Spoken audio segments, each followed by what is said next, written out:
Boa noite a todos. Gostaria de dar as boas-vindas, agradecer a presença dos senhores, aqui conosco conselheiros, convidados, Letícia, nossa coordenadora, eu ia falar a Lourdinha, mas a doutora Maria de Lourdes também. É o nosso segundo evento da Câmara Técnica na nossa gestão e esperamos que, ao final, a gente tenha uma noite bastante tarde noite bastante proveitosa. Eu vou passar a palavra para a doutora Letícia, que é a coordenadora da Câmara Técnica de Segurança do Paciente, para dar início, então, ao nosso evento. Mais uma vez, obrigado a todos aí pela presença.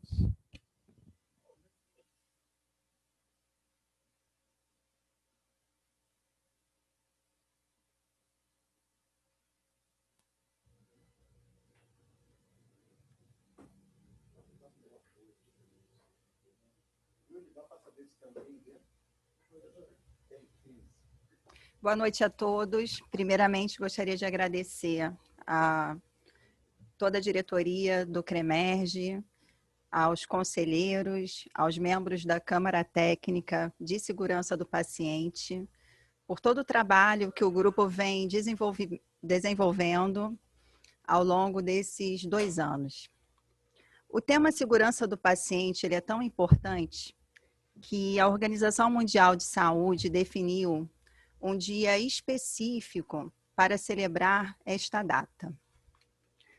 Na última semana, no dia 17 de setembro, nós vimos aqui no Rio de Janeiro diversos monumentos, hospitais, todos alaranjados, com clima extremamente contagiante, isso ao longo de toda a semana, tanto no Rio, quanto no Brasil, quanto no mundo.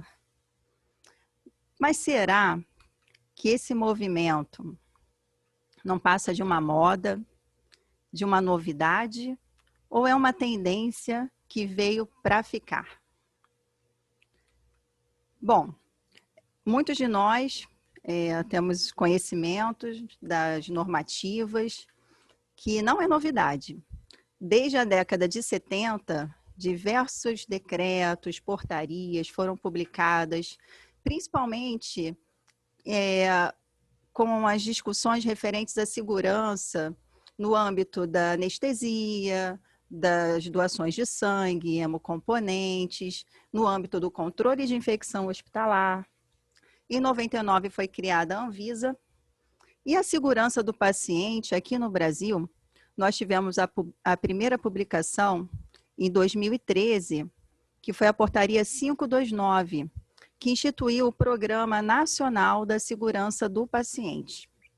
Esse programa, ele é composto por 4 eixos. E nós, na assistência à saúde, trabalhamos basicamente nesse eixo 1, que é estímulo à prática assistencial segura, que vem com a criação dos planos de segurança, a implantação dos núcleos, a notificação de incidentes e eventos adversos e os protocolos básicos de segurança.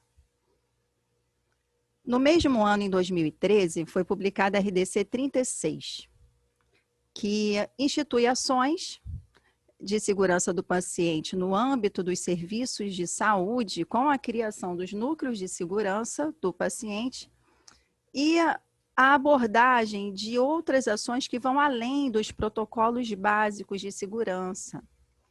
Se discute aqui também a importância da segurança no uso, prescrição de sangue e hemocomponentes, a segurança em relação a medicamentos e materiais, o registro seguro de órteses e próteses, a segurança da nutrição enteral e parenteral, a comunicação efetiva tanto no ambiente intra-hospitalar quanto extra-hospitalar, o envolvimento de pacientes, familiares e visitantes, a importância também da notificação de incidentes, eventos adversos, a sua análise e tratativa e, sobretudo, a garantia de um ambiente seguro, de um sistema de serviço seguro. Além dessas atribuições, compete ao núcleo de segurança do paciente o gerenciamento de risco, tanto o risco clínico quanto não clínico, a integração de toda a equipe multiprofissional, a notificação do Sistema Nacional de Vigilância Sanitária e o acompanhamento dos alertas sanitários. Para tal, é importante que algumas questões conceituais sejam compreendidas por todos. Todos nós compreendemos que o que é um incidente sem dano, que não atingiu o paciente? Por exemplo, uma bolsa de sangue foi apresentada para um homônimo de um paciente, foi administrada para um homônimo de um paciente, e na ocasião esse paciente tinha a mesma tipagem sanguínea e não teve nenhuma reação, ele não teve dano. Diferente do evento adverso, um incidente com dano. O mesmo exemplo, foi administrada a bolsa de sangue para o homônimo e o paciente teve febre, uma reação adversa, um evento adverso. E será que estamos fazendo o correto? Planejamos? Eu consigo realmente compreender como que eu vou rebocar esse carro?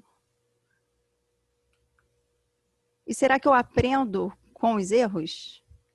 Numa segunda ocasião, o que eu faço? Como que eu trabalho com todo o processo de trabalho? É extremamente importante o ciclo de melhoria contínua, o planejamento, o desenvolvimento, o teste, a ação para atingirmos o objetivo. Trazendo um pouquinho a taxonomia conceitual, pela OMS, a segurança do paciente ela é definida como a redução do risco de danos desnecessários associados à assistência em saúde até um mínimo aceitável. Um estudo do Rio de Janeiro, em que foram observados prontuários de 1.100 pacientes, 8% desenvolveram eventos adversos.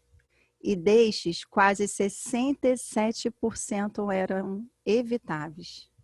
É um número que nos chama muita atenção. Esse estudo foi realizado em torno de 2003, né, pelo professor Walter Mendes. Nós já estamos em 2017 e, infelizmente, é o que nós ainda observamos na prática. E como tornar o sistema de saúde seguro? Eu trago aqui esse dado, que é extremamente preocupante, um estudo recente da Organização Pan-Americana da Saúde. Cerca de 570 mil profissionais de saúde foram notificados para a Covid-19 nas Américas. O Brasil, ele lidera esse ranking com 270 mil casos notificados. A maioria dos casos jovens, entre 30 a 49 anos. E dentre esse número aqui notificados no Brasil, 11% são médicos. Esse dado expressa toda a nossa fragilidade quanto sistema. Por que todos esses profissionais estão sendo acometidos? É importante também compreendermos as dimensões da qualidade. A segurança do paciente, a segurança é uma das dimensões. Mas se trouxermos o cuidado centrado no paciente como centralizador de todas as outras dimensões, conseguimos, de fato, alcançar a segurança, a efetividade, a oportunidade, a eficiência e a qualidade na assistência. Da mesma forma, o núcleo de segurança do paciente, de uma forma transversalizando com todas as comissões de ética médica, prontuário, óbito, CCIH, as demais comissões obrigatórias do hospital, todas a rede, né, na verdade, toda a equipe assistencial, equipe técnica, administrativa, é toda uma rede, toda essa importância da transversalização. Por fim, finalizo aqui com uma reflexão para nós. Nós médicos não somos super-heróis E, atualmente, também não somos os únicos super-heróis mascarados. Pelo contrário, né? Hoje, na vida real, nos juntamos a todos os cidadãos. Nós, médicos, podemos estar do outro lado, como pacientes. Podemos ter um de nossos familiares também como paciente. Por esse motivo, a importância de ter um sistema de saúde cada vez mais seguro. Eu finalizo aqui, então, agradecendo a todos pela disponibilidade, pela atenção. E no futuro, assim que finalizar as apresentações, vamos iniciar o debate. Muito obrigada.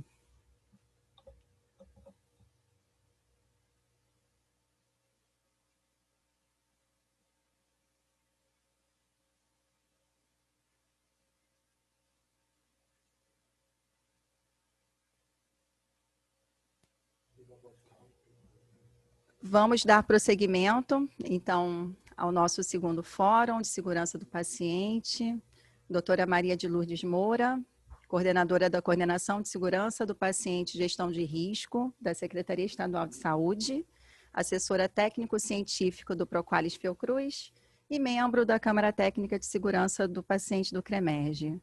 Lourdinha, muito obrigada pela presença. Por favor.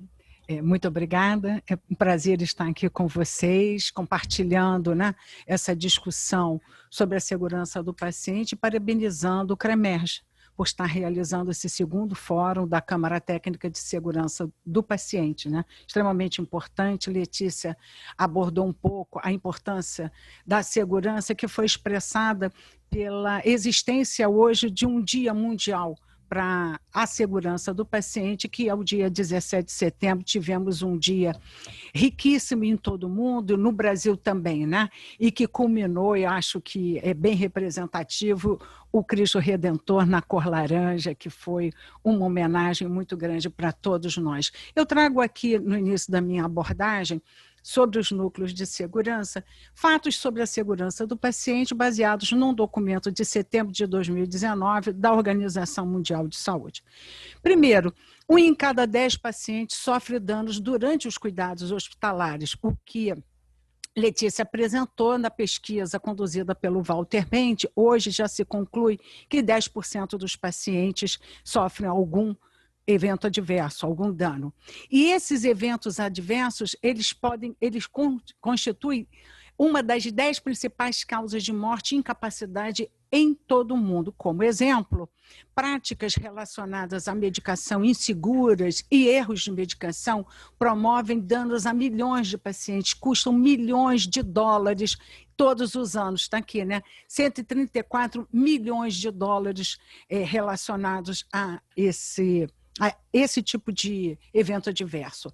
Mas também o diagnóstico impreciso, um diagnóstico tardio, é uma causa comum de danos aos pacientes, afeta milhões deles em todo o mundo. E as infecções hospitalares, hoje alcançando 10% dos pacientes hospitalizados no Brasil, inclusive.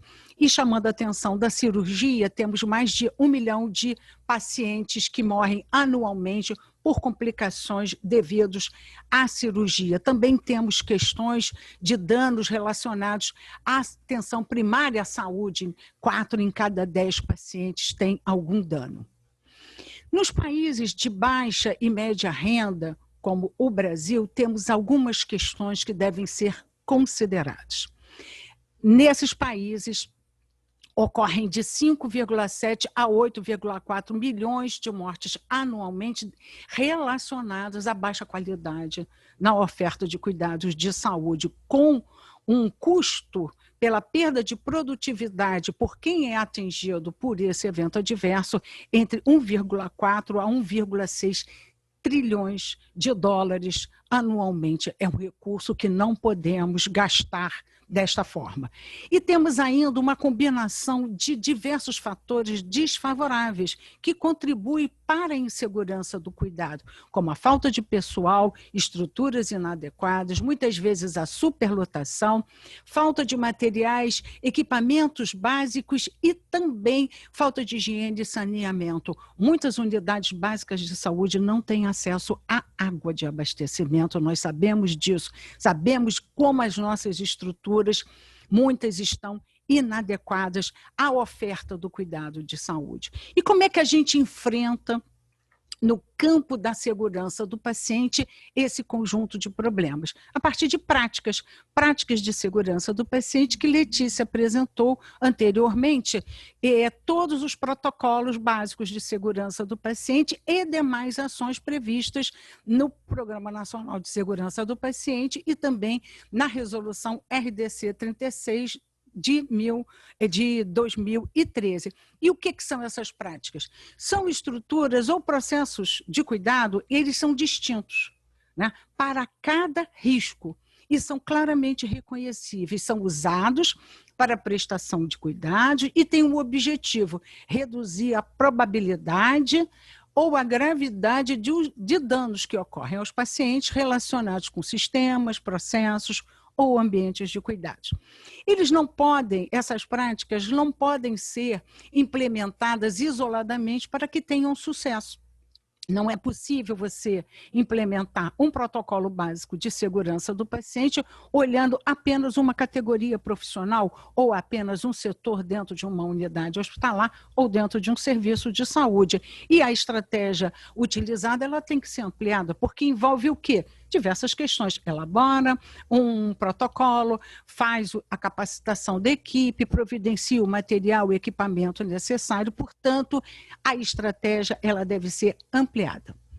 E a implementação depende de uma cultura de segurança. Quanto mais frágil a cultura de segurança do serviço de saúde, menor, né, maior a dificuldade de implementar uma prática, porque essa prática é uma transformação do processo de cuidado do paciente. Não é simples, não é tão fácil você implementar essa prática. Necessita do trabalho em equipe e equipe multidisciplinar, multiprofissional, né, com uma boa comunicação entre os profissionais da mesma categoria profissional, de categorias distintas, profissional com o paciente, com os familiares, e também o envolvimento do paciente e da sua família, porque ele é a última barreira ou ocorrência de um evento adverso, se ele estiver envolvido, engajado e conhecer como se dará esse cuidado. Essas últimas práticas transversais são a base para o sucesso. E essa citação, esse trabalho da ARC, publicado agora em março, eu recomendo a leitura, e ele será direcionador para os próximos passos para a segurança do paciente. Então, não mais vamos olhar apenas aquelas práticas de segurança previstas na RDC 36, porque aqui tem um fio condutor para as próximas práticas que precisaremos prestar atenção. Porque o nosso alvo, qual é? É o paciente, é reduzir agravos à saúde do paciente que são evitáveis. E se estamos falando de segurança, estamos falando necessariamente de qualidade. E para melhorar qualidade, que estratégias chaves podem ser adotadas? Esse é um documento da OMS que ele é bastante atual, né? Em primeiro lugar, precisamos de uma liderança forte, uma liderança presente, uma liderança proativa. E esta liderança é que vai, na verdade, fazer rodar as outras estratégias. Não é possível implementar práticas que necessitam de prioridades, precisam, muitas vezes, de um material em especial, de uma mudança na estrutura organizacional, como sem a liderança da instituição está participando. Realmente, segurança do paciente, melhoria da qualidade, faz parte dos objetivos estratégicos da instituição, porque se não fizer, como nós vamos olhar essas práticas? O engajamento do paciente é fundamental, é importantíssimo que ele tenha um letramento sobre segurança do paciente, conhecimento sobre algumas práticas, como, por exemplo, a higiene das mãos, como também a identificação, por que ele usa aquela pulseira e por que várias vezes ele é indagado sobre o seu nome, né?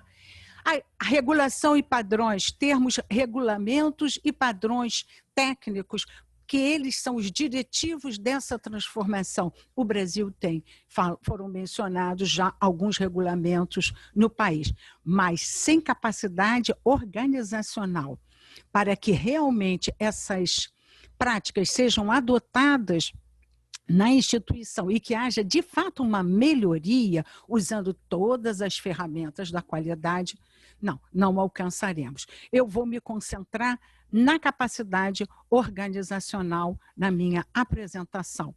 E qual foi a instância adotada pelo Programa Nacional de Segurança do Paciente como uma instância importante, que é obrigatória em todos os hospitais de todo o país, o Núcleo de Segurança do Paciente, que já foi mencionado por Letícia. A criação, essa é uma instância que deve ser criada pela direção, ela vai ser a responsável, a direção, é responsável não apenas por criar, mas de prover o quê? Recursos humanos, materiais, ferramentas para o funcionamento desse núcleo. Esse núcleo é aquela instância da instituição que coordena os diversos processos de cuidado que oferecem risco, que vai fazer o gerenciamento de risco, mas não sozinha. Por isso a importância da direção estar ali presente. O profissional responsável, ele deve participar de instâncias deliberativas da organização. Por quê? Porque eu estou mudando a prática daqueles profissionais, eu estou mudando o processo de cuidado envolvendo diversos setores. Deve ser ressaltada a importância, então, de termos uma estrutura, e uma equipe que atue especificamente em segurança do paciente, equipe esta que deve ser qualificada, deve conhecer quais são as práticas, de que forma eu faço a implementação, quais são os indicadores de segurança do paciente, porque cada protocolo de segurança tem os seus indicadores de monitoramento e as fichas técnicas para esses indicadores. Núcleos são responsáveis pela elaboração e implementação do plano de segurança do paciente. Um plano é sempre, ele contém estratégias, e esse plano deve estar vinculado ao planejamento estratégico institucional. Ele deve contemplar estratégias e ações voltadas para promoção, proteção e mitigação de incidentes naquela instituição. Tem como competência esse núcleo implantar os protocolos, realizar o monitoramento dos seus indicadores. Quais protocolos? Todos os protocolos básicos de segurança do paciente e todas as medidas de prevenção e controle de infecções relacionadas à assistência à saúde previstas na legislação brasileira. Deve ainda desenvolver ações para integração e articulação multiprofissional para adesão a esses protocolos. Deve elaborar, implantar, divulgar, manter atualizado um plano de segurança do paciente, que deve ser revisado periodicamente, pelo menos anualmente, E esse plano considerando a gestão de risco, definindo estratégias envolvendo as áreas de maior risco. Como já foi mencionado, deve analisar, avaliar e divulgar os dados sobre os incidentes relacionados à assistência à saúde e notificar os eventos adversos ao Sistema Nacional de Vigilância Sanitária. E este núcleo tem uma tarefa importantíssima, acompanhar os alertas sanitários e as diversas comunicações de riscos divulgadas pelas autoridades sanitárias. Para vocês terem uma ideia, diariamente a Anvisa dispara pelo menos 3 alertas relacionados a dispositivos de saúde, para a saúde, Todos esses equipamentos. Então, é este órgão existindo com o e-mail atualizado que pode vir a receber esses alertas. Em relação ao Estado do Rio de Janeiro, esses dados são dados do último relatório da Anvisa, que está na página da Anvisa, em relação a cadastro de núcleos de segurança do paciente. Vou falar apenas de hospitais. Atualmente temos 412 hospitais, segundo os dados do CNES. Também consideramos aqui o Observatório Hospitalar da Fundação Oswaldo Cruz. E é importante a divisão entre aqueles que têm leitos com UTI e sem leitos de UTI, porque isso aqui é uma prioridade nacional que todos os hospitais com leitos de UTI têm o seu núcleo cadastrado. Por que tem que estar cadastrado na Anvisa? Porque se você não tiver cadastrado na Anvisa, você não tem como fazer a notificação. Isso é uma condição, esse cadastro, para notificar. A maioria dos hospitais com leitos de UTI já tem cadastro na Anvisa porque faz a notificação de hemovigilância.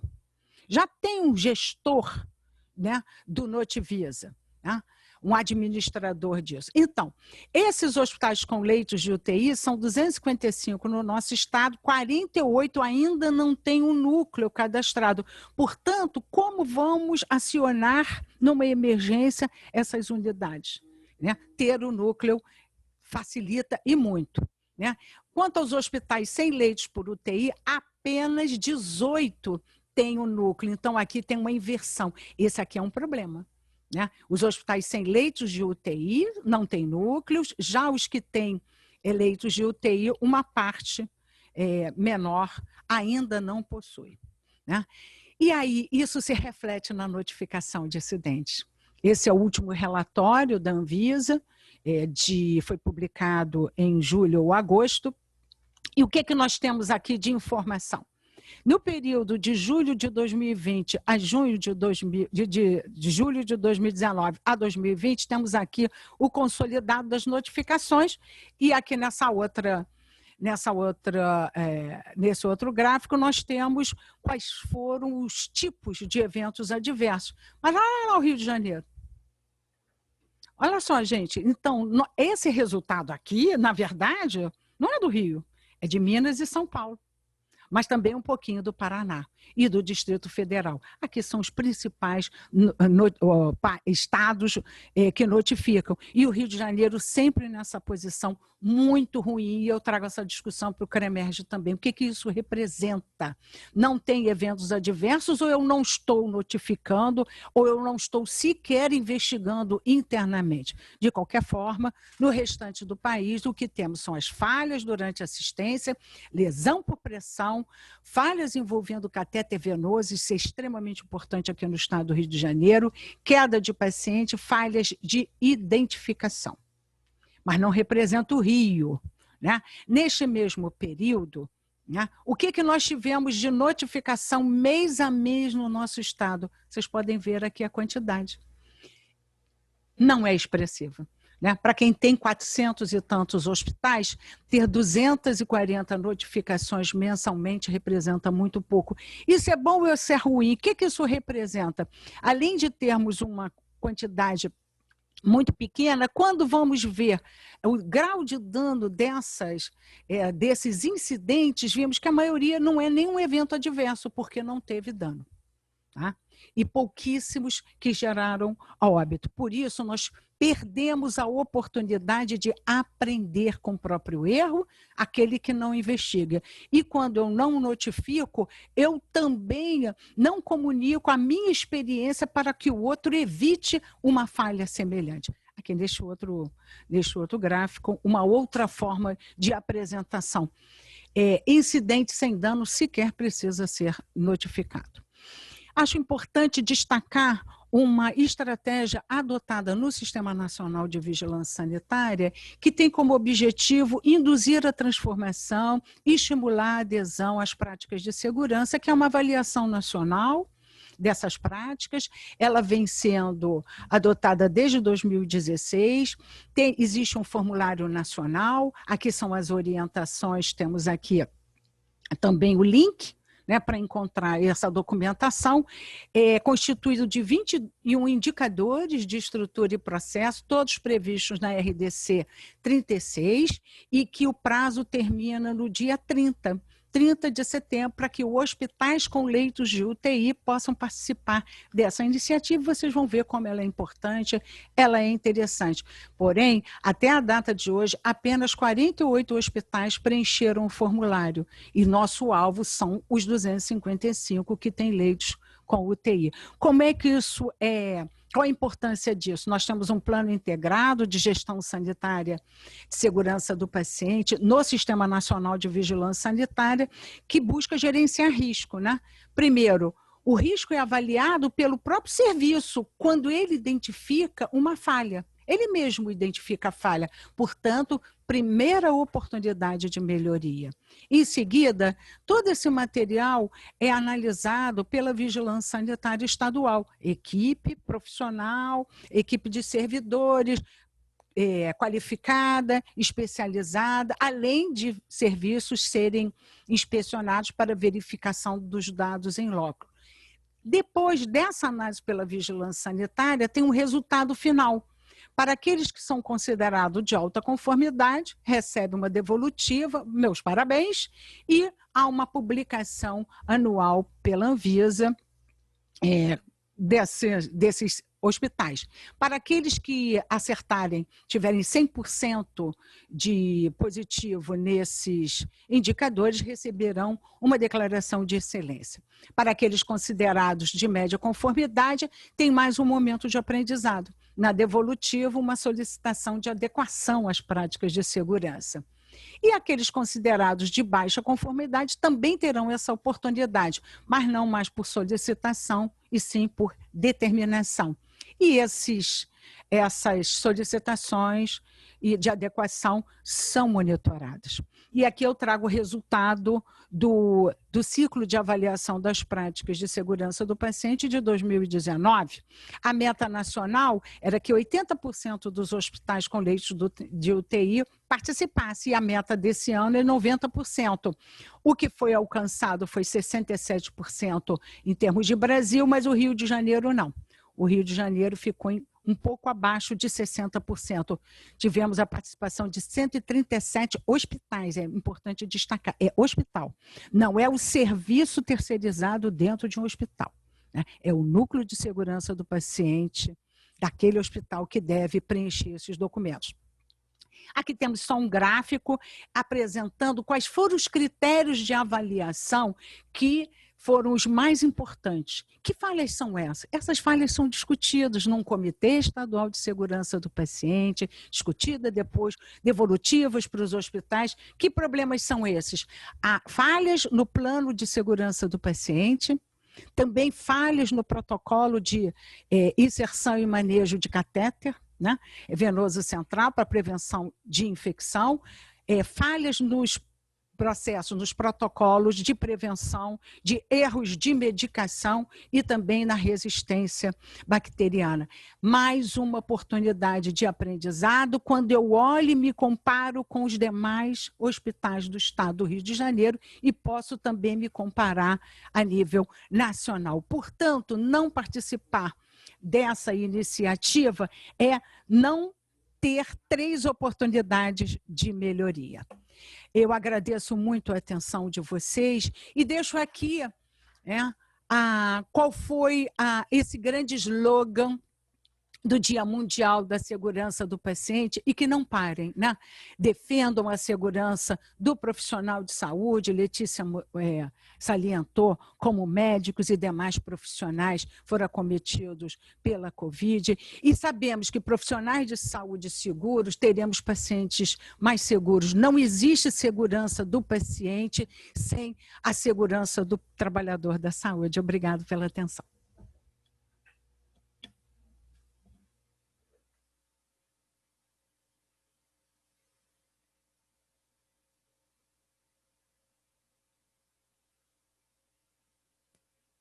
Bom, dando continuidade, doutor Roberto, nosso responsável aqui da Câmara Técnica de Segurança a respeito da segurança do paciente e vigilância da mortalidade.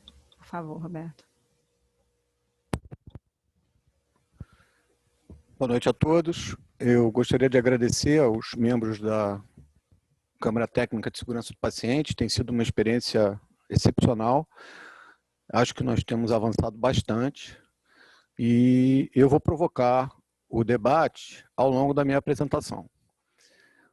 A primeira coisa que eu estou mostrando também estava no slide da Lourdinha. Eu só coloquei num formato diferente. Essa publicação de 2006 da Organização Mundial de Saúde foi muito importante.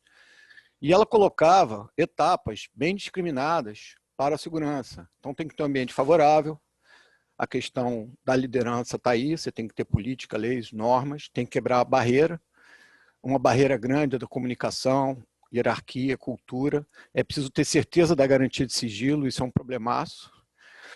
Precisamos desenvolver processos, sistemas, intervir em aperfeiçoar, educar e treinar. E, principalmente, fazer uma instituição aprender, baseada em pesquisa operacional. Só para esclarecer, a pesquisa operacional é um ramo da engenharia de produção. Isso é ciência de administração voltada para melhorar desempenho. O modelo que a gente trabalhava com isso era um modelo baseado na estrutura de qualidade do AVDIS Dona Bédia, que é baseado na análise da estrutura, infraestrutura total, material, medicamento, RH, o que acontece com o processo, como que é o fluxo, as normas estão sendo atendidas, os protocolos têm adesão, como é que está acontecendo o treinamento, e finalmente o resultado, como é que é o desfecho, como é que é a produção, como é que está o ensino, pesquisa, assistência, faturamento. E onde é que está a vulnerabilidade? É onde não tem a cultura de segurança. E a gente já viu que a ausência de relatos formais de eventos adversos é um sinal de grande perigo para os usuários.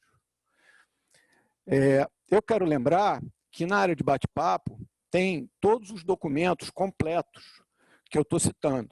Como eu fiz uma edição para apresentar rapidamente, quem tiver interesse em olhar os documentos completos, basta ir na área de bate-papo, que eles estarão lá. O que aconteceu em 2018, na primeira Conferência Nacional de Vigilância e Saúde, é que foi definida que as ações de vigilância e saúde se dão na rede de atenção. Na publicação está escrito saúde do SUS. Eu acrescentei saúde suplementar porque isso não é exclusivo SUS. A estratégia de saúde pública se aplica tanto ao público quanto ao privado. Talvez eu tivesse mais dificuldade de explicar isso sem a ajuda do Covid. O Covid veio provar o que agora ninguém duvida, que saúde pública é uma coisa só, né? Temos aqui também, além da comemoração da segurança do paciente, a comemoração de 30 anos da lei do SUS. E o fato da gente ter tido a primeira Conferência Nacional de Vigilância e Saúde. O que está descrito aqui? Que se as ações são descentralizadas e elas dependem do direcionamento do médico, porque é o médico que faz a suspeita clínica, solicita os exames, direciona a conduta, ele é que notifica e coleta os dados essenciais para a investigação. Se essa oportunidade for perdida, as ações de vigilância e saúde perdem eficiência e desempenho, e a sociedade não tem o retorno esperado em relação à promoção à saúde, prevenção de doenças, medidas de bloqueio e proteção dos usuários. Eu estou falando de vigilância de mortalidade, comissão de revisão de óbitos, exclusivamente no âmbito hospitalar. Eu vou evitar falar de serviço de verificação de óbito, porque, infelizmente, nós vivemos num estado que, nas últimas décadas, as autoridades, em geral, não têm se ocupado da saúde pública. Muito pelo contrário, a saúde pública tem sido destruída. Então, o Rio de Janeiro não tem SVO e, aparentemente, não tem previsão de ter um serviço de verificação de óbito, que isso pode, de fato, ajudar em muito as questões epidemiológicas. Então, passando por isso, o que se espera da vigilância de óbito é que, dentro do conceito da vigilância epidemiológica, conhecendo melhor os determinantes de focos do Ministério da Saúde, como óbitos maternos, infantis e fetais com causa mal definida, se possa propor medidas de prevenção e controle. Tá? Um problema que a gente tem aqui é que o Ministério da Saúde usa um termo de óbito evitável, que hoje em dia o Conselho Federal de Medicina está proibindo o médico de usar. Isso a gente vai conversar a seguir quando eu mostrar a resolução do CFM. De qualquer forma, o conceito que interessa para a gente é que essa incorporação do uso da informação na melhoria do desempenho não é só da vigilância. É a comissão da revisão de óbito, que é obrigatória, que tem integrantes que são profissionais experientes, capazes de entender falhas sistêmicas, erros latentes, tem capacidade de analisar os dados e propõe intervenções nas linhas de cuidado para melhorar o desempenho e segurança. São os objetivos finais de todo esse processo. Eu procurei, além do que já existe, um embasamento legal e aspectos éticos da vigilância e saúde com o professor Rui Larente, que é uma referência para a vigilância de mortalidade no nosso país. Nesse artigo que foi publicado em 2010, ele coloca, ele e os outros autores, as outras autoras, que na vigilância do óbito, do embasamento legal é o Código de Ética Médica, além das portarias. No aprimoramento da qualidade de informação, também aparece o Código de Ética Médica, e na pesquisa científica e epidemiológica também aparece o Código de Ética Médica. Então, não se trata apenas de norma e legislação, eticamente, o médico deve fazer a vigilância. Indo especificamente para a unidade hospitalar, uma vez constatado o óbito, o sumário de saída ou sumário de alta, ele deve ser preenchido como um sumário de óbito. Essa formatação e esse conteúdo deve ser pactuado na comissão de revisão de prontuário. Mas o que a gente quer ali? Saber as informações do médico que constatou o óbito, causa básica, consequências, condições associadas, e que ele faça o papel de sensor da rede de vigilância. Ele viu algum problema relacionado à infecção hospitalar? Ele viu alguma reação adversa a medicamento? Tem alguma falha de comunicação, complicação cirúrgica, alguma doença de notificação compulsória? Tem alguma coisa nesse óbito que ele deva notificar no sumário? Porque isso serve de alerta para a epidemiologia. É importante citar aqui que causas básicas relacionadas à violência e causa externa não podem ter DO emitida pelo hospital. Só o Instituto Médico Legal pode fazer. Contudo, se você tem uma causa externa que não esteja relacionada a terceiros, ou seja, não é um caso policial, a pessoa caiu na rua, sozinha, foi parar no hospital e, eventualmente, acabou morrendo. Esta pessoa não tem razão para ser enviada para o ML. O médico do hospital pode e deve emitir o atestado, a declaração de óbito. Se houver um atropelamento, obviamente, é um caso policial, nesse caso é vedado a emissão do atestado. É importante eu dizer isso, não só por conta de causas externas, mas porque, às vezes, alguns colegas se dizem impedidos de preencher a declaração de óbito por considerar alguma coisa suspeita.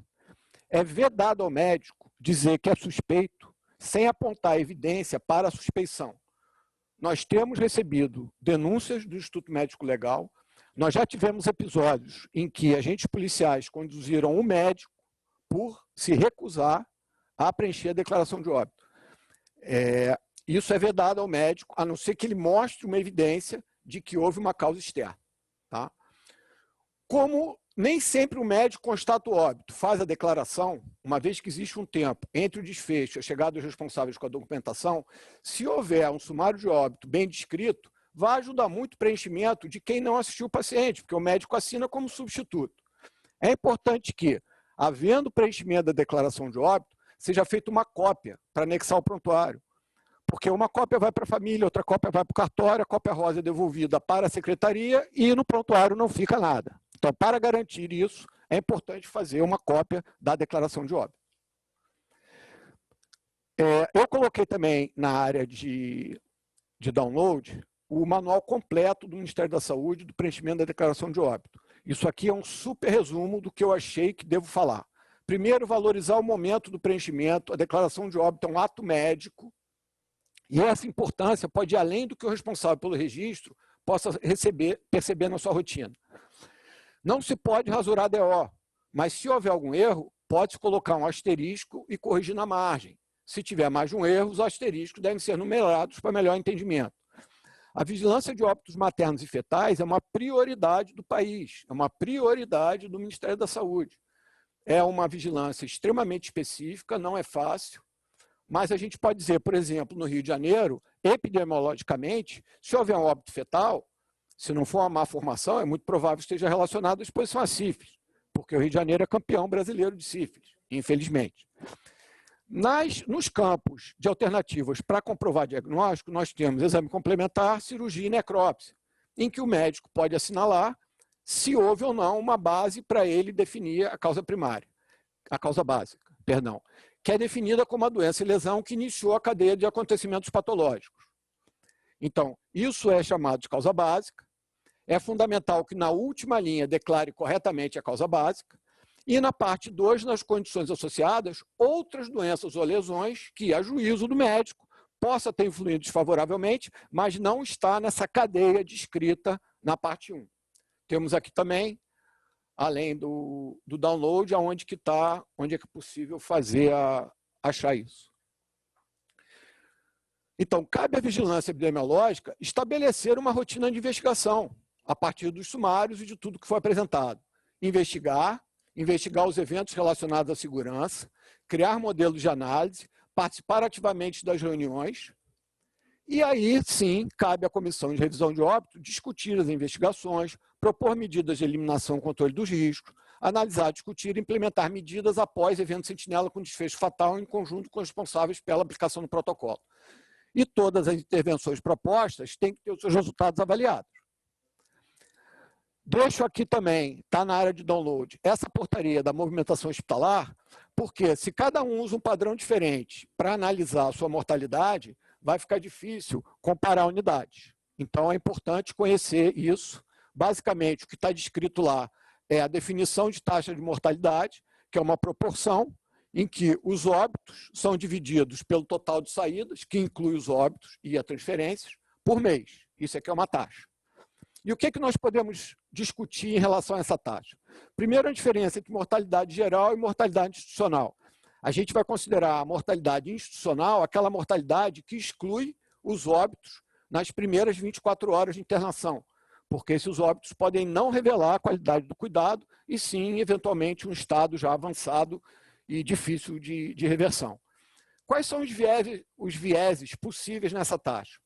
Se eu colocar no denominador muitas internações de hospital-dia, por exemplo, eu estou colocando aqui muita coisa no denominador que tem, por definição, óbito zero.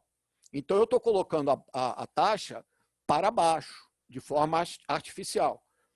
No sentido inverso, se eu tenho pacientes muito graves, eu preciso fazer um ajuste de risco para eu poder calcular qual seria a mortalidade esperada. Então, existe ajuste de riscos específicos, como na cirurgia cardíaca, existe ajuste de risco mais gerais. Em scores são usados naturalmente pelos responsáveis pelas unidades, né? A natureza dos estabelecimentos de saúde também faz muita diferença. Se eu tenho um estabelecimento de saúde que é de cuidados paliativos, eu espero que a maioria, evidentemente, vai ter o desfecho fatal. Eu não vou estar analisando se a morte era a esclarecer ou esperada. Na verdade, eu vou estar avaliando a qualidade do óbito, se foi um óbito digno, se a pessoa sofreu, porque essa é a natureza do cuidado paliativo. Finalmente, em relação aos óbitos relacionados aos serviços cirúrgicos, também em relação à movimentação hospitalar, a gente precisa ficar atento, porque muitas vezes esses óbitos acontecem no CTI e não ao serviço cirúrgico. Então, a gente precisa ter esta conta aqui feita para cada serviço cirúrgico. Finalmente, a resolução 2171 de 2017 traz algumas limitações para esse fluxo que eu descrevi. A principal limitação está no artigo 8º, onde está descrito que, se houver necessidade de esclarecimento de conduta médica, isso deve ser encaminhado ao diretor técnico e esse vai analisar se vai enviar, se necessário, é o que está escrito na resolução, os casos para a Comissão de Ética Médica. Tá? Eu creio que isso é uma limitação muito importante, porque se nós conversamos até aqui que a dinâmica do cuidado é multiprofissional, se a dinâmica da investigação é multiprofissional, como que eu vou interromper a reunião da Comissão de Revisão de Óbito para dizer o seguinte, não, peraí, agora foi a conduta médica, eu vou ter que parar, levar para o diretor e ver se o diretor quer ou não quer que a Comissão de Ética Médica veja isso. Então, é evidente que essa limitação se traduz numa dificuldade maior de integração das equipes que precisam discutir o que precisa melhorar. O outro problema que eu encontro nessa resolução é isso aqui, é vedada a utilização do termo morte evitável e o que é sugerido é trocar por óbito a esclarecer. Bom, primeiro, se eu já sei que é óbito a esclarecer, eu sei que esse óbito a esclarecer, na verdade, está representando uma morte evitável. Então, não me ajudou muito. Essa questão de colocar os membros da revisão, da Comissão de Revisão de Óbito, obrigados a manter a privacidade, confidencialidade e o sigilo, isso é fundamental para que essas pessoas possam, de fato, discutir os eventos e a dinâmica com as equipes multidisciplinares. Concluindo, a Comissão de Revisão de Óbito depende da vigilância epidemiológica para que o substrato de suas reuniões mensais seja preparado oportunamente. A vigilância tem que notificar as áreas do hospital que possam ter relação com o desfecho fatal e o descrito no prontuário, sumário de óbito, na declaração de óbito. Isso nós ouvimos em relação à primeira apresentação, à segunda apresentação, o que foi chamado da abordagem transversal dos problemas. Né? Então, quais são os exemplos típicos? CCH, gerência de risco, vigilância epidemiológica, tanto de doenças de notificação compulsória quanto as doenças não transmissíveis, doenças do trabalho, registro hospitalar de câncer e outros, formando o que a gente chama de uma rede de vigilância de saúde no hospital. Então, essa rede trata desses problemas de forma transversal. Né? As atas são sigilosas, confidenciais, e os profissionais convidados a participarem têm a garantia que estarão protegidos por essa obrigação ética dos participantes. Então, se alguém está sendo convidado para uma reunião dessa, não se trata de uma sindicância policial, isso não é uma acusação de nada, isso é uma obrigação ética da comissão de revisão de óbito e da pessoa que é convidada. Né? A partir de agora, por meio das fiscalizações de rotina do CREMERG, nós analisaremos os conteúdos das atas. Por quê? O que está acontecendo? Bastava apresentar a ata que aparentemente estava tudo certo, mas a gente tem visto várias atas sem nenhum problema, nenhuma discussão, nenhuma ação formalmente descrita.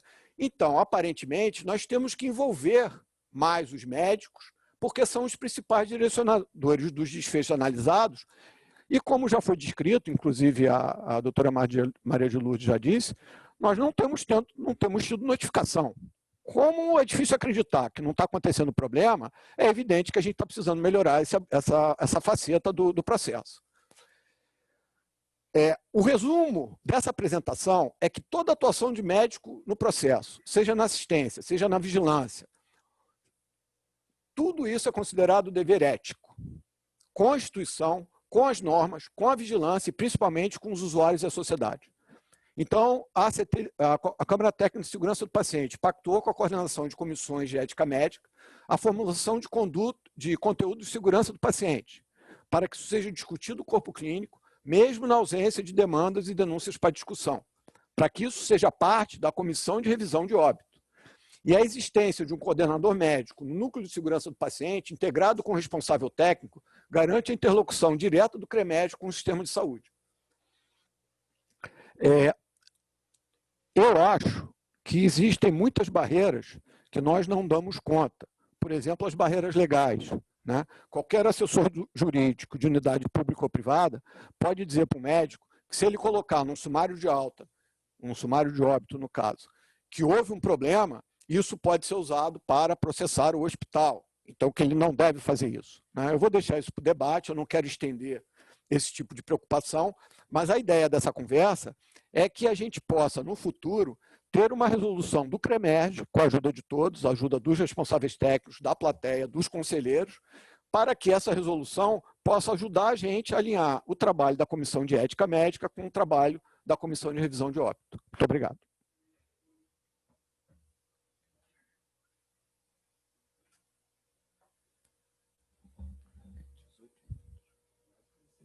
Em continuidade, com a palavra, nosso presidente do CREMERG, Dr. Walter Palles, por favor.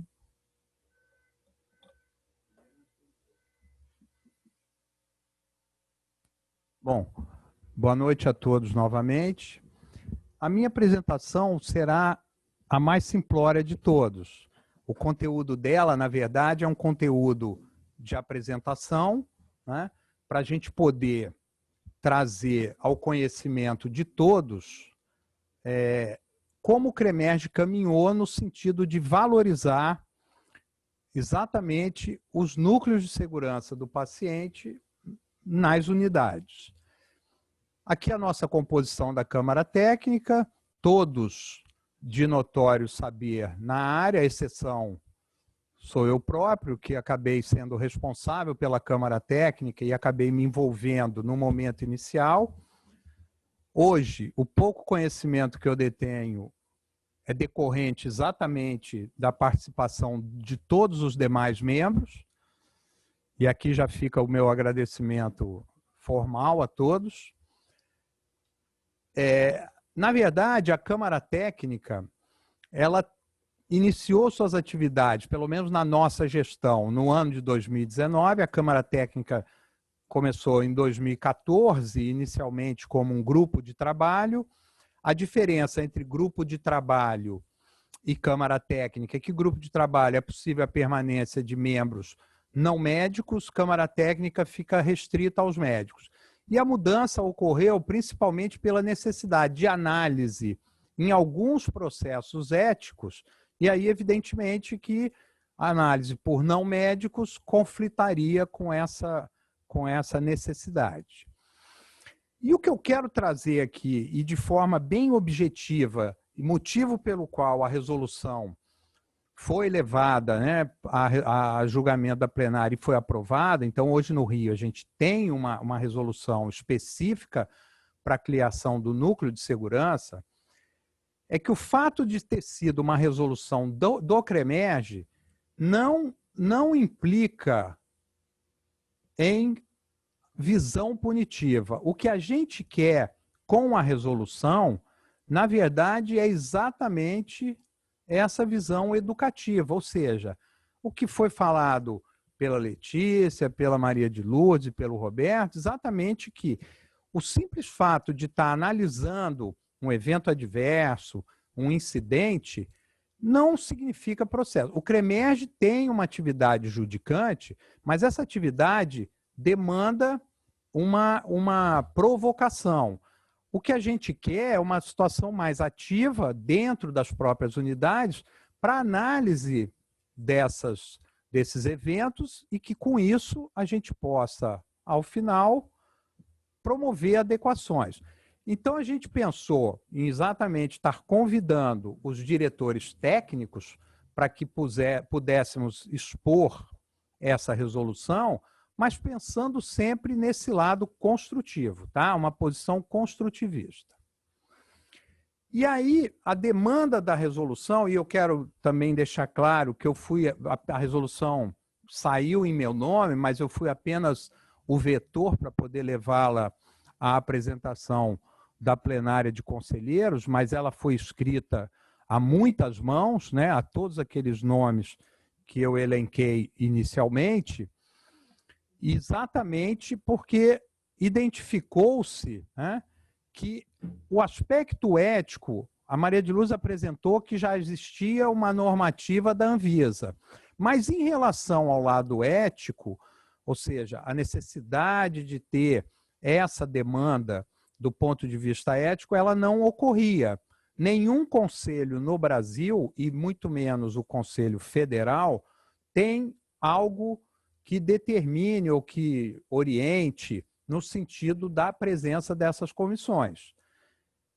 Também é importante, e aí volta ao aspecto construtivo, de ter um instrumento que é um instrumento de assessoria. E a finalidade do núcleo de segurança é exatamente esse, ser um órgão naquela transversalidade falado pela Letícia, poder ser um órgão de assessoria aos diretores técnicos. Então, na verdade, não é um problema a ser criado. Na verdade, a gente está tentando oferecer um auxílio, né?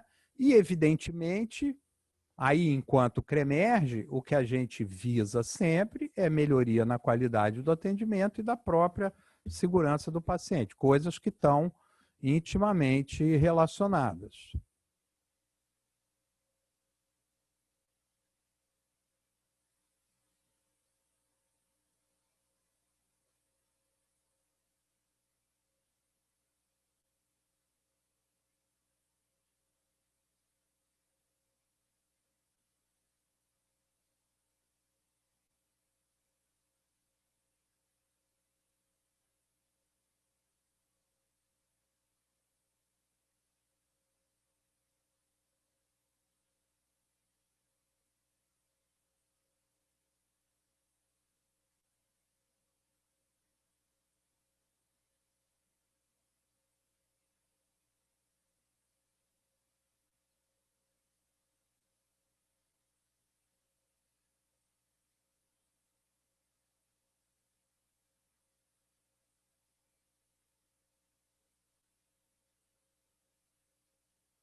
desculpa. Também a gente reputa a importância de ter algum horário para que esse médico possa exercer essa atividade. E a gente está acostumado a ver profissionais que fazem múltiplas funções sem que isso esteja de forma direta direcionado, e aí a gente deixa a critério do diretor técnico que ele disponibilize horário para esse tipo de atividade, reputando ela como importante para a prática da sua unidade. Então, aí nós temos os vários artigos da resolução. Repito, ela vai estar à disposição. Eu, particularmente, vou encaminhar aos diretores técnicos individualmente essa resolução para que, tomada ciência, eles possam providenciar. Tem um tempo para que essa resolução seja cumprida, serão 180 dias, 6 meses, a contar da publicação, que já ocorreu no mês de setembro, no início de setembro, exatamente coincidindo com o Dia Mundial. Na verdade, foi próximo ao meio do mês, para que fosse, então, uma data marcante em relação à segurança do paciente. Eu agradeço a todos. Essa apresentação visou exatamente dar ciência aos participantes e, principalmente, mais diretamente, aos diretores técnicos. Eu volto para a Letícia para moderar, então, as discussões que, porventura, sejam necessárias. Obrigado. Bom, boa noite, então, novamente. Agradeço as excelentes apresentações, né? Maria de Lourdes, Roberto, cada um com a sua temática, e finalizando aí com o doutor Walter. Já trago aqui já uma pergunta, na verdade, uma reflexão do grupo, né? Com essa última fala, diante da resolução 316. Porque os dados que foram apresentados, Maria de Lourdes me complementa, por favor, são relacionados às avaliações efetuadas ao longo de 2018, certo? Então, Rio de Janeiro encontra-se com esse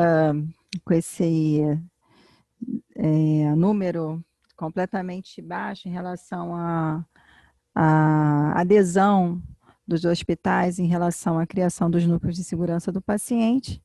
E a gente espera, então, que para o ano de 2021, que é o ano que vem, já com uma melhor adesão dos núcleos de segurança do paciente. Então, assim, o que eu quero dizer com isso? Somente em 2022, quando, de fato, a avaliação que é feita em relação ao ano anterior, nós teremos, de fato, a visibilidade desse resultado, né? Mas isso pensando na Agência Nacional. Na prática, acho que quanto o CREMERGE, quanto o SES, esses dados, eles vêm para fortalecer, de fato, tudo isso que a gente vem tentando trabalhar. Eu queria que a Lourdinha falasse um pouquinho a respeito disso. Sim, Letícia. Os dados que eu apresentei em relação à avaliação nacional das práticas de segurança do paciente são de 2019. Tivemos uma participação de um pouco menos de 60% dos hospitais com leitos de UTI, né? E aí tivemos lá os critérios, sabemos quais são os critérios com maior peso naquela avaliação, e realmente se referem ao status de 2018. Este ano é importantíssima a participação dos hospitais, né? Então, se temos 255 hospitais, que pelo menos 80% deles participem dessa avaliação. Por quê? Em janeiro de 2021, nós vamos divulgar esse consolidado do Estado do Rio de Janeiro. E aí saberemos quais são os principais problemas enfrentados por esse conjunto de hospitais. Quanto maior o número de hospitais participando, melhor será e mais acurado será o resultado dessa avaliação. E esta avaliação de 2020 se refere a 2019. E nessa de 2020 já teremos um problema. Um dos critérios de avaliação é a regularidade da notificação de eventos adversos. Se você não tiver regularidade, automaticamente você é classificado como de baixa adesão. Mas isso não é para desestimular a participação, por favor. É apenas um indicativo que nós temos que notificar. Outros estados estão notificando, né? Como eu mostrei, São Paulo, Minas Gerais, Distrito Federal. Então, uma questão é esse dado. O outro, Letícia, do cadastro de núcleos de segurança é bem atual. Esse é de julho de 2020. Então, o que acontece?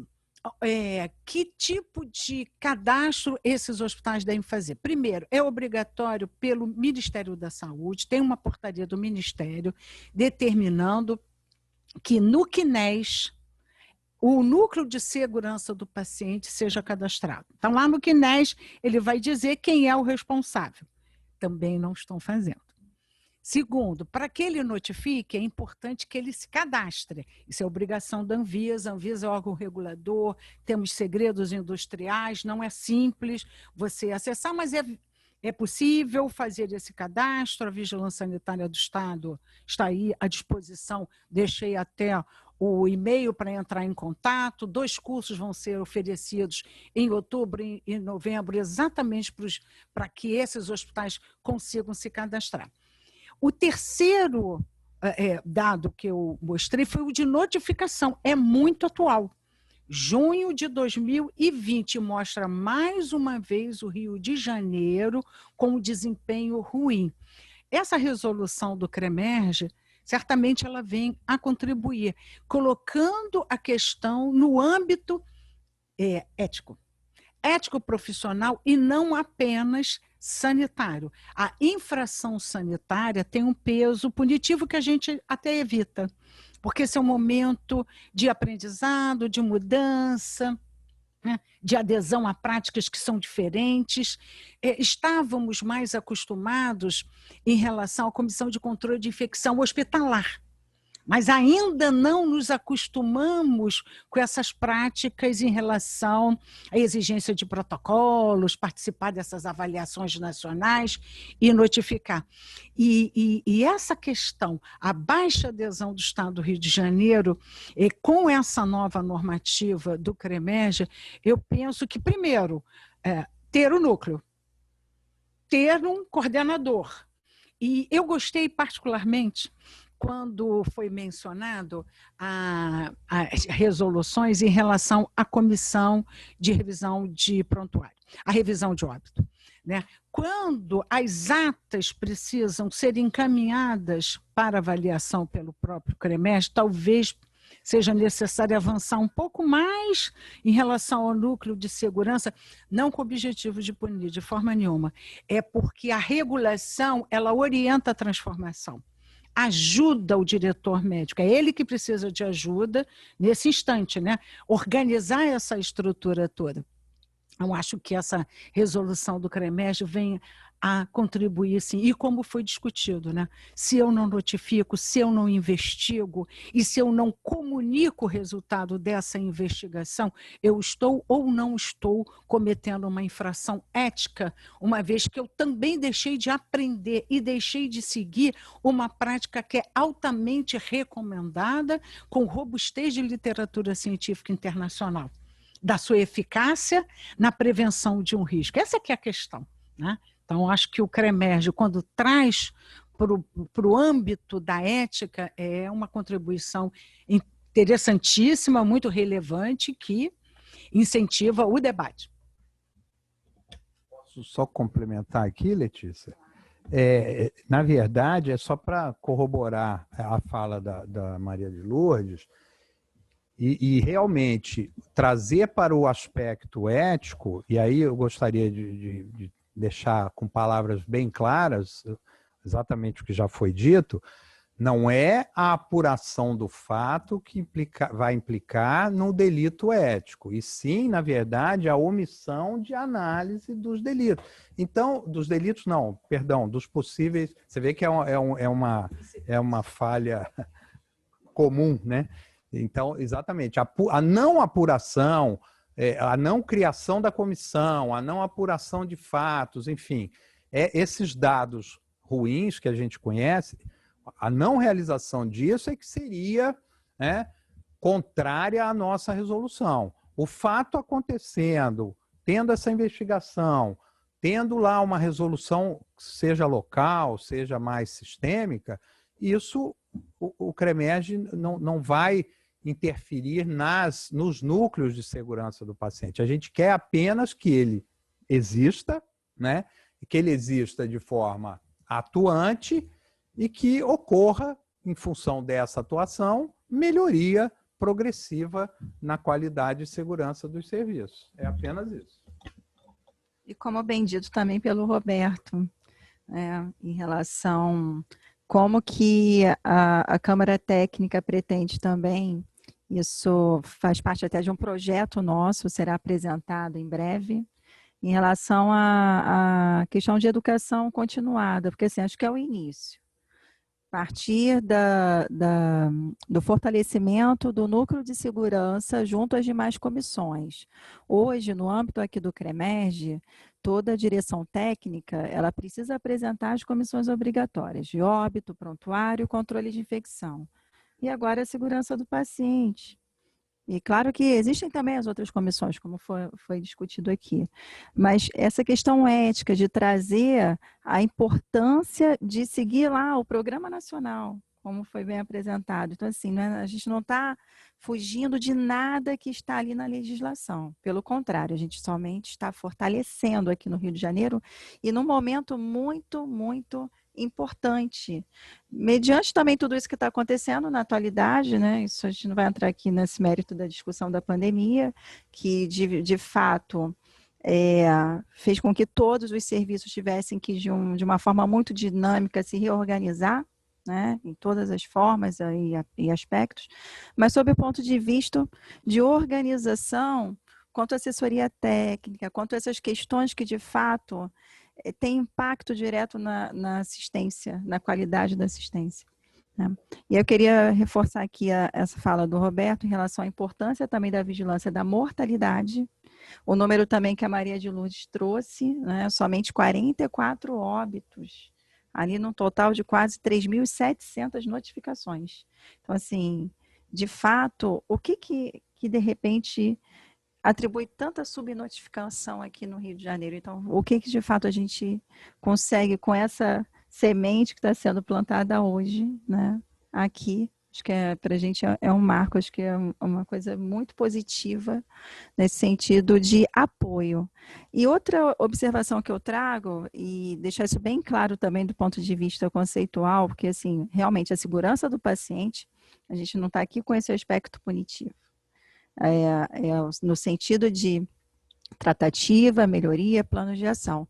Mas junto da ética, do comitê de ética, aí é eles que vão discutir. Porque uma coisa é o erro, é o dano, é o incidente. Outra coisa é a violação. Então, acho que isso também tem que ficar bem claro. Né? Então, eu queria um pouquinho também que o Roberto só reforçasse essa questão da importância da vigilância de mortalidade que você bem falou e dessa integração que a gente propõe de uma forma também recente junto da comissão de ética.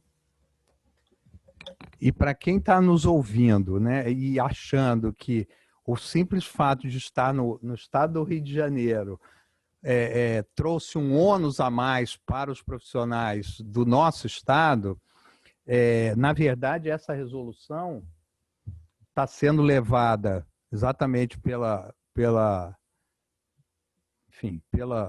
categoria da produção aqui, e aí eu parabenizo a Letícia, que coordenou esse texto, para o Conselho Federal de Medicina. O nosso conselheiro federal é o responsável pela Câmara Técnica lá do Conselho Federal, e essa resolução provavelmente vai estar sendo reproduzida a nível Brasil. Então, isso talvez em breve chegue a todos os estados por uma resolução do CFM.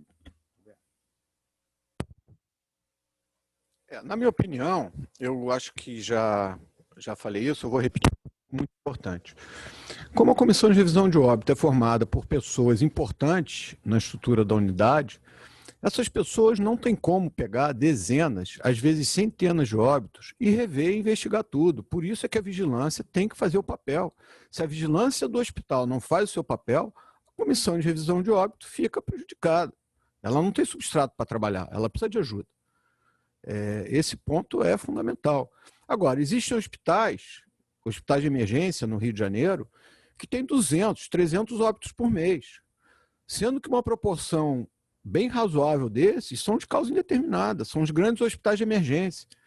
Né? Eu já visitei inúmeros hospitais com centenas de óbitos por mês. É extremamente complicado chegar para o responsável da vigilância e dizer, olha, você tem que rever as centenas de óbitos, além de fazer a notificação de doença compulsória, a investigação das doenças de notificação compulsória, correr atrás do exame, saber se o médico pediu os exames ou não pediu, correr atrás do que tem que ser feito. Não é um trabalho fácil. Ninguém está aqui dizendo que esse é um trabalho fácil, ele é um trabalho exaustivo e ele tem que ser sistemático e contínuo para as pessoas poderem, inclusive, aprender a fazer. Tá? Na minha experiência, e eu já fiz muito isso, quando eu pego uma declaração de óbito com a causa básica de insuficiência hepática terminal, e eu vou investigar o óbito, eu vou ver que a pessoa estava, na verdade, tratando tuberculose e teve uma hepatite gravérrima por conta do tratamento de tuberculose. Então, eu estou falando de uma doença de notificação compulsória. O Rio de Janeiro também é campeão brasileiro de tuberculose. E eu estou deixando de ver um desfecho fatal de uma doença como essa causado pelo tratamento. Então, o nome disso é vigilância pós-comercialização, e isso é mandatório, senão você, eventualmente, não vai saber o que está acontecendo com os pacientes que você está tratando para tuberculose, que são muitos. Né? Tive oportunidade, durante a minha vida na epidemiologia, de fazer centenas de investigações de óbito. Não é fácil. E não é fácil levar também isso para a comissão de revisão de óbito. Porque muitas vezes você tem um hospital, vou dar um exemplo típico, o hospital tem dificuldade em fazer cirurgia cardíaca. E aí, quando ele consegue fazer, ele acaba chamando aquele que ele acha que tem prioridade, que é o paciente mais grave. Ora, o desfecho desse paciente provavelmente será pior, porque a gente sabe que para a cirurgia cardíaca, volume é indicador de qualidade. Se a pessoa não consegue fazer muita cirurgia cardíaca, às vezes é melhor parar de fazer. Então, essa é uma decisão também da unidade de saber, ela tem condição de manter um serviço de cirurgia cardíaca com qualidade de segurança ou é melhor não ter um serviço de cirurgia cardíaca? Isso também é complexo. Né? Nós vamos melhorar, vamos ter curva de aprendizagem, vamos aumentar a escala, vamos melhorar a estrutura, vamos conseguir avaliar um resultado melhor, ou então nós vamos chamar para a cirurgia aquele paciente menos grave, teoricamente com uma melhor chance de sair, e não aquele paciente que já está muito grave, que eu, com a minha pouca expertise, não vou ser capaz de resolver.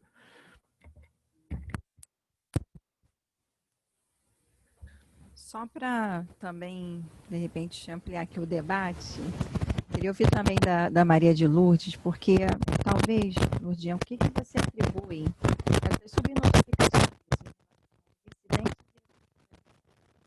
Aqui a gente não está falando de hospital público, de privado, é generalizada. E o que você atribui a essa subnotificação e qual seria, de repente, uma saída para essa melhoria? Bom, acho que ainda é novo. Né? Então, o Programa Nacional de Segurança do Paciente iniciou em 2013. O sistema de notificação iniciou em março de 2014. É novo. Ainda não existe a cultura de investigar e buscar falhas. Quando você fala qual é o caminho para tornar um hospital, um serviço de saúde mais seguro? Mais seguro é aquele que busca suas falhas para corrigi-las e tornar um cuidado melhor. Né? Toda a segurança do paciente está voltada para falhas latentes que existem na sua organização. Então, hoje, como eu vejo os hospitais no nosso estado? Primeiro, não tem ainda essa cultura de investigação, ter uma estrutura organizacional preparada para buscar as suas falhas. Por isso faz a revisão de prontuários, por isso faz a revisão de óbitos, por isso tem um sistema de notificação espontânea, porque não é só a notificação espontânea, né? Aquela que eu notifico uma falha que eu cometi no processo de cuidado. Ativamente eu vou buscar. Né? Revendo prontuários, revendo óbitos, acompanhando meus indicadores de infecção. Então, primeiro tem essa questão. Segundo, Muitas instituições fazem investigação e notificam até mesmo outros órgãos, como acreditadores, né? Notificam que se não podem perder a sua própria certificação. Nesse caso, se eu investigo e eu notifico, mas não para o Sistema Nacional de Vigilância Sanitária, qual é a questão? Talvez o medo, o receio de quê? Né? Então, como já foi dito, né, a exposição, o receio de uma punição, o receio de estar entregando uma prova contra si, embora, né, haja um sigilo, né, absoluto daquilo que está sendo notificado. Quando você notifica ao Sistema Nacional de Vigilância Sanitária, quem tem acesso às notificações tem a senha no sistema de quem está acessando. Porque no Rio de Janeiro tem uma senha de acesso só, né? Quem acessa esse banco de dados? 2 pessoas só, e mais ninguém. E ao servidor público é vedado, né, comunicar qualquer fato que seja sigiloso.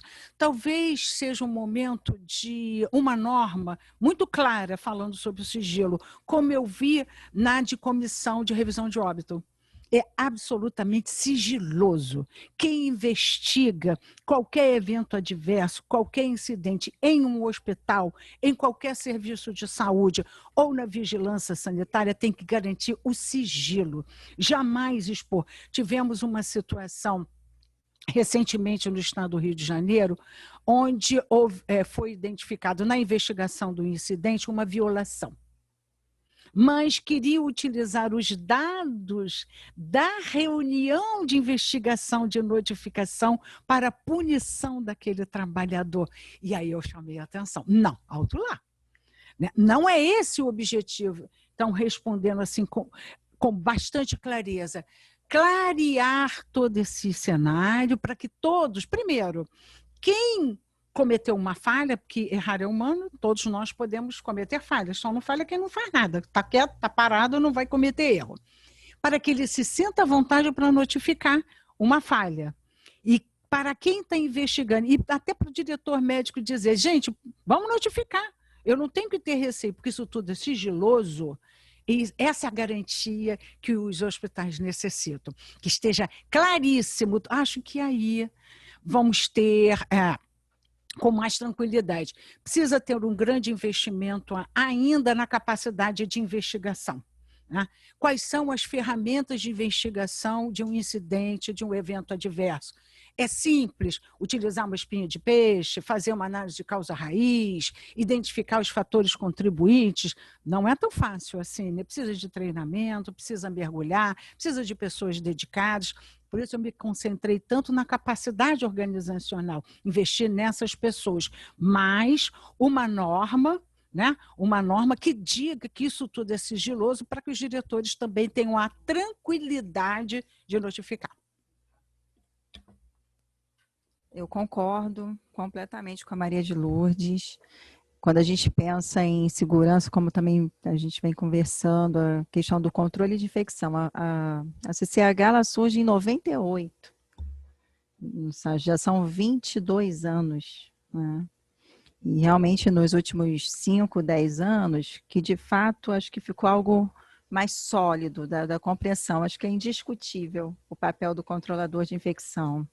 E a pandemia veio para comprovar isso, né? Junto de todas as normativas, junto da Anvisa, que está dentro da meta 5 da segurança do paciente, que na verdade é a higienização das mãos e o controle e a prevenção das infecções relacionadas à assistência à saúde. E eu concordo, porque é tudo muito novo, é tudo muito ainda dinâmico. E nós temos também aqui toda essa questão da necessidade da capacidade organizacional de todo o sistema, de toda a rede, né? Mas eu acho que é novo, estamos aqui trazendo essa resolução, trazendo uma forma de fortalecer junto aos diretores técnicos das instituições, né, a necessidade de compreender também a importância desse núcleo e como nós estamos debatendo aqui, não basta só também criar o núcleo de uma forma burocrática, ou as outras comissões de forma burocrática também. Então, precisamos atuar, executar, compreender de fato tudo que está ali nos regimentos, nas normativas, no plano, no programa. E é isso que nós pretendemos aqui quanto Câmara Técnica, trazer também esse papel educativo, nesse sentido de agregar aos médicos aqui do Rio de Janeiro a informação. Sabemos que tudo é realmente, ainda mais agora, né? Ainda estamos nessa fase, não se sabe se a pandemia está sob controle, se não está, o que vai acontecer daqui para frente, vem vacina, não vem, independente disso. Isso tudo só vem para comprovar para todos nós a importância realmente de trabalhar de forma integrada, de uma forma única, de um sistema que tem que estar ali, completamente integrado. Eu passo a palavra, então, para o conselheiro Roberto e, na sequência, para o presidente Walter, para a gente seguir aqui ao término do nosso debate. Eu só tenho a agradecer e parabenizar todo mundo. Por favor, Walter. Bom, obrigado a todos aí pela presença. Eu tenho certeza que, ao final desse nosso encontro, podemos garantir que acrescentamos algo mais à nossa vivência da prática médica, da forma de atuar. Queremos deixar aberto o CREMERGE, porque entendemos que essa interação é que vai permitir que esses mitos e essas dificuldades sejam vencidas, né? Queremos, no futuro próximo, ter um grande grupo reunido, que seríamos nós, da Câmara Técnica, e mais os membros dos núcleos hospitalares.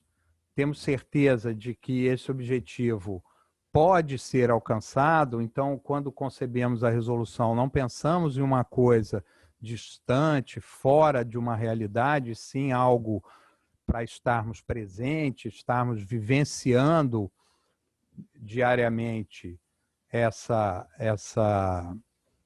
avaliação em cada nível local e usando a própria estrutura do CREMERGE como um aliado importante.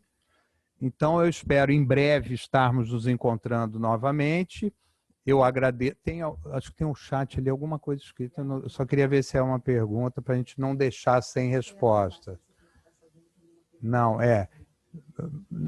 na verdade, só tem a colocação do Vinagre, que é parabenizando a todos. Obrigado, Ronaldo. Você também faz parte aqui do nosso grupo. Eu só queria acrescentar que, como o nosso querido presidente disse, a Câmara Técnica está à disposição de quem quiser vir conversar. Nós convidamos, queremos conversar sobre conteúdo, sobre forma de fazer as coisas. Então, estou colocando aqui a nossa participação nas unidades, quem quiser. Essa é uma atividade que a gente fará com muita alegria.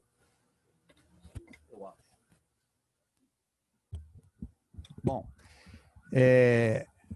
por estar encerrando, eu questiono se alguém teria mais alguma colocação a ser feita. Então, mais uma vez, obrigado a todos pelo tempo dispensado, pela atenção e, repito, o CREMERGE está de portas abertas, não por um favor, mas porque é uma obrigação nossa, que é a nossa casa. Então, a todos, tenham uma boa noite e uma boa semana.